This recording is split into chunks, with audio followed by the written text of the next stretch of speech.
Ifirraan dhaabee ilaala abbaa dursaa amata 13 arraantana ala jambiin godhe qabdi haadha dursaa fuudhuu karaa nagayaati haadha mana kiyyaa waan akkanaa barbaada waan akkanaa sirraa fedha waan akkanaa nama dhugaa rabbii yoo dubbanne haadha dursaa yeroo waan kanaa yaadadhu lubbuun takka fannisi takka waan. Assalamu alaikum warahmatullahi wabarakatuh daawwattootaa fi hordoftoota dursaa oroo akkam jirtan nagaa qabdanii fayyaa qabdanii isinin jecha arraantana dhufnee jirra isinirraa babbanne garuu amma dhufnee akka mana haaraa waliin baanee jirra isinin jenna arraantana dubbuma saadiyyaa irraa sanirraa kaka'irraa isinii xiqqishoo haasa'uu dhufne saadiyyaan gaa dubbiin dhalarraa kaate hin qabbanoitu jedha rabbiin irraa haa qabbaneessu daawwattootaa fi hordoftoota keenya osooniidhaan سلامتك يا فندم دكتور. السلام عليكم ورحمة الله وبركاته. كم جمتوا تعرفي هردفتوا تدور ساورو كم جتنا كابدني في هذه السنة جرنا في قلة ربي الحمد لله كم جتنا سنة كابدني بعدين وفجرات تاني سنين جت شافون وولد ديني جرا هذا دور ساعتي في ولي هذا دور ساعتي نيس أدهم بنو دواني تودا كاد ببني جرا كنا بودك أدهم بنو كنا بود سنين ديني جرا سنين جنة. كافتة سلامت خلاص أكاسي.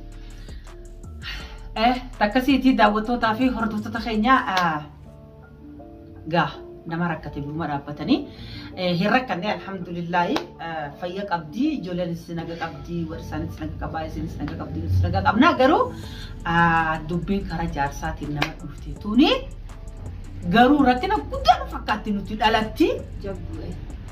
dhalatti jechuudha dhalatti rakkina guddaa fakkaatti an jaarsi kiyya narraa fuudhu manna akkasumatti dhala jambii godhee haa ilaala ifirraan dhaabee ilaala abbaa dursaa amata 13 arraantana ala jambiin godhee bar jaarsi narra fuudhu manna an ala jambumoo godhee dhiisuu naa wajja osoo gaafa duraa garuu akkasii kanarra miidiyaa irratti bahee iyyadhee sheekotii na gargaaru hin ooltu na fakkaata daawaa waan rabbiin je'ee itti himanii jechuudha. jechuuf hin jee dhalaan akka jaarsi irra fuudhu abadan numa feetu duutee dhabamti maleedha. Duutee dhabamoo jaarsi irra fuudhu rasooti lubbuun jirtu. Dhalaan akkasii gara shari'aa musliimaatti garuu yoo fuudhalee adda hamaallaqa qabu garuu bar fuudhuun akka qabdi haadha dursaa fuudhuu karaa nagayaatiin haadha mana kiyyaa waan akkanaa barbaada waan akkanaa sirraa fedha waan akkanaa naa guuttaa jedhee karaa nagayaatiin karaa seeraatiin yoo dhufee si gaafate fedhiisan yookaan guuttaa fi yookaan guutuu yoo ati fedhiisan guuttee finis deemee wantaan jedhu miti fedhiisan ka guutuu fi baatu taatee karaan taane natillee deemte akkasitti inni gabbee fuudhuu danda'a jechuudha garuu an akka kiyyatti waan kanarratti yaadallee kennachuu hin danda'u waan haasamullee hin beeku haadha dursaa aarii hedduun na jira jechuudha waan kanarratti kaasuus laabaatti laala aariin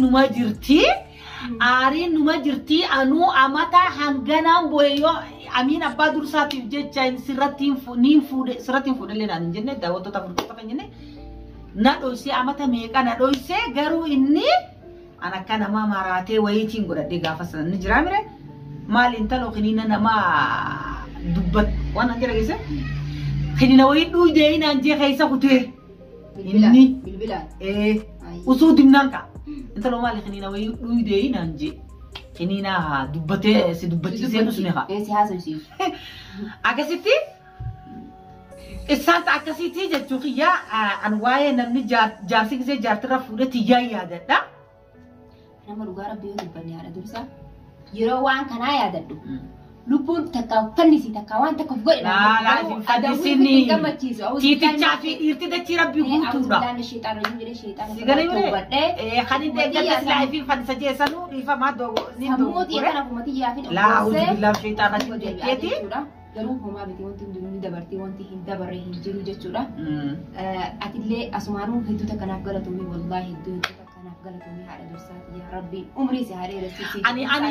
Ani ammallee warra dhiirti jaartii irra fuutu ni deeggara dhugaa warri jaartii dhiisee irra fuudhu amma hundi deeggara natti haa bilbilatanii warreen jaarsi taa'u diti olii gadi deemu.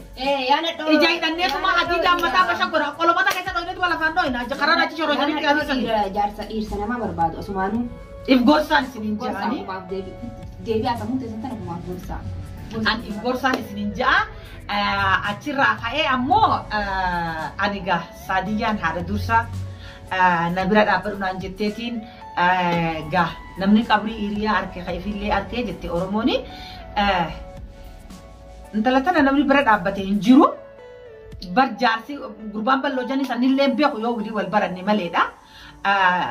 Dhageenya nuti jaarsa lafaa dooraallee deemee miskiina waan qabne haa lafaa dooraa deemee fuudhu dhageenya ka jaartiin hin fuudhin kawaa qabu immoo akka shari'aa musliimaatti qabeenya qaba jaartii haadha mana qiyyaan hafuusisii dandahee mirga isaanii eegee mirga isaan lameeniitu eegee fuudhuu ni danda'a. Haadha mana qiyyaan hafuusisii jee fuusisa fuusiftiini sunummaanu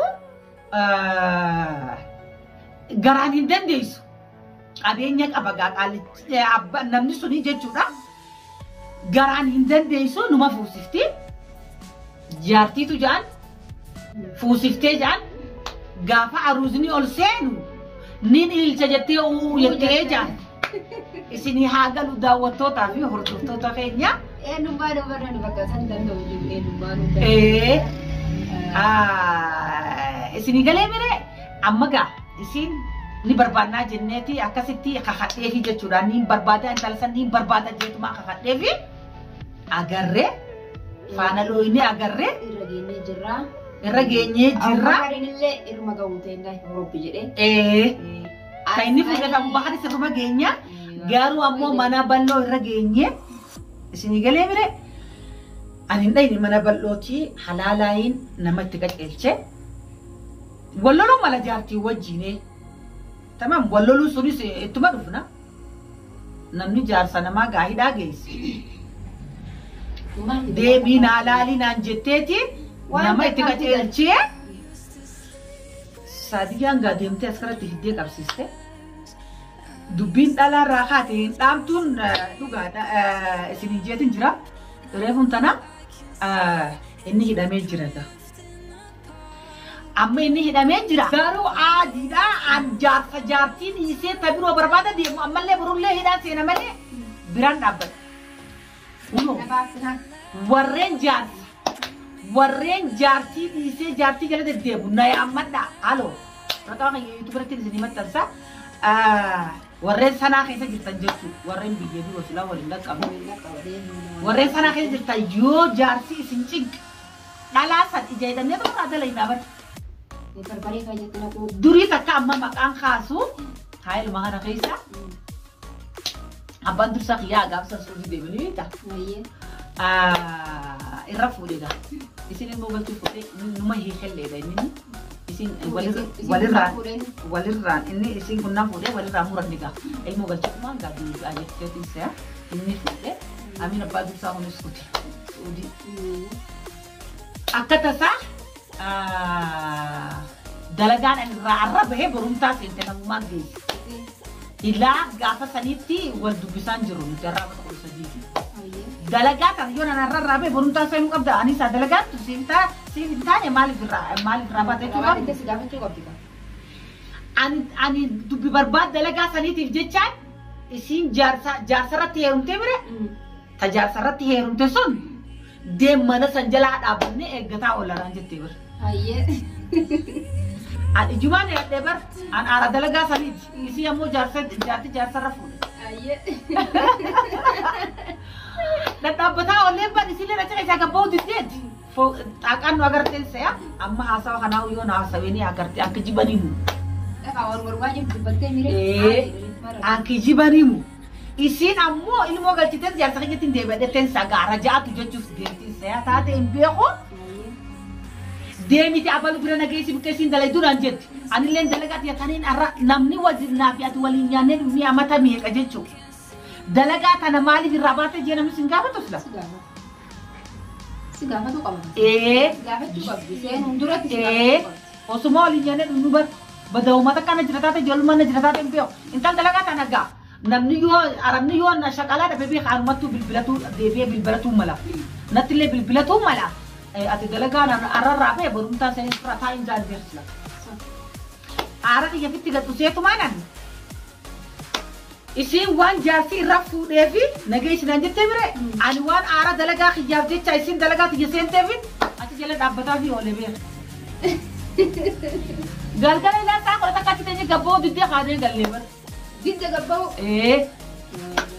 Akkasii jaarsi galgala shurxaa fidee bara. Geelitti diyyallee siree jala dabarsee bara.